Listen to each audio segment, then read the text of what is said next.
15 साल पहले जब तारक मेहता का उल्टा चश्मा का आगाज हुआ था तो किसी ने ये नहीं सोचा होगा कि इनका अंजाम कुछ ऐसा होगा, इनका अंत इस तरह से होगा। और उसी के साथ साथ क्या सच में तारक मेहता का हो चुका है दी एंड?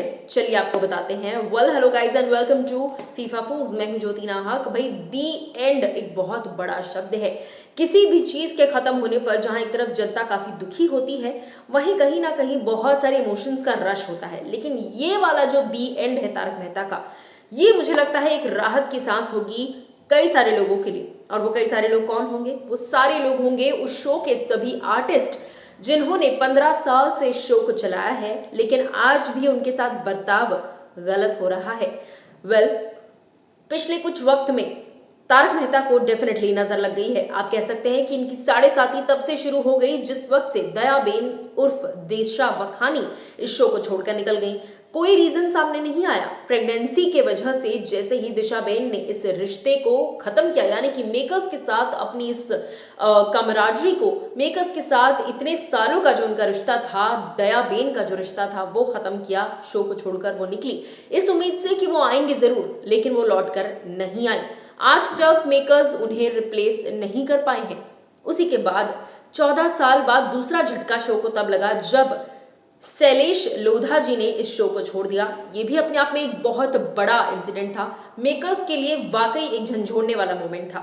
और अब तीसरा झटका शो को तब लगा है जब जेनिफर मिस्त्री सामने आई है और उन्होंने ना सिर्फ असित मोदी पर बल्कि पूरे प्रोडक्शन हाउस पर बदतमीजी का इल्जाम लगाया है। और उसी के साथ साथ जेनिफर मिस्त्री ने असित मोदी पर सेक्सुअल हरासमेंट का केस किया है कि ये काफी ज्यादा असॉल्ट करते हैं और बहुत ज्यादा हरास करते हैं। जिसके बाद उसी शो से कई सारी महिलाएं सामने निकल कर आई हैं, चाहे वो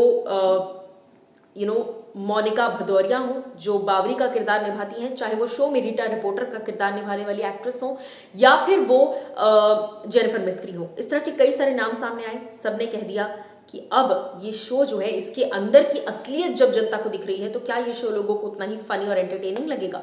ऐसा शो जो अब तक लोगों को ज्ञान दे रहा था, अब तक लोगों को मॉरल वैल्यूज सिखा रहा था, ऐसा शो जो अब तक लोगों को ये बता रहा था कि क्या अच्छा है क्या बुरा है, बड़ों की इज्जत कैसे की जाए, औरतों की इज्जत कैसे की जाए, हर छोटी से छोटी खुशी को कैसे मनाना चाहिए, प्रॉब्लम्स में कैसे एक दूसरे का दिल से साथ दिया जाए, ऐसा शो, असलियत इस शो की जब लोगों को अब पता चल चुकी है कि अंदर से एक दूसरे का साथ तो बहुत दूर की बात है, ये एक दूसरे से बात तक नहीं करते। इस शो में आपस में एक्टर्स को बात तक करने नहीं दिया जाता।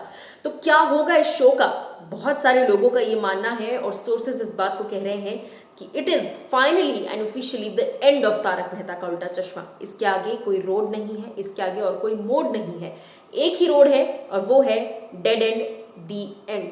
आपको क्या लगता है? क्या इतनी सच्चाई जानने के बाद भी, क्या इतनी सारी मोमेंट्स और इतनी सारी इस शो से लेकर जो बातें सामने आई हैं उसके बाद भी क्या इस शो का इम्पैक्ट लोगों पर उतना ही रहेगा? क्या ये शो एक कॉमेडी शो की तरह, एक हास्य शो की तरह प्रेजेंट कर पाएंगे अभी भी मेकर्स? वेल मुझे नहीं लगता, क्योंकि जनता अब सच जान चुकी है। पर्दे के पीछे का सच जनता के सामने आ गया है। सिर्फ और सिर्फ ये एक्ट्रेसेस नहीं जो शो छोड़कर जा चुके हैं, बैक टू बैक कई सारे लोगों ने शो छोड़ दिया है। लेकिन अब जो सच्चाई सामने आई है, इसके बाद मेकर्स का गिरकर फिर उठना नामुमकिन नजर आ रहा है। सो आप इस बात को मान सकते हैं कि ये डेफिनेटली तारक मेहता के अंत का, आप कह सकते हैं अंत की शुरुआत हो चुकी है। आपका इस बारे में क्या है कहना? बताइएगा जरूर हमें कमेंट सेक्शन में।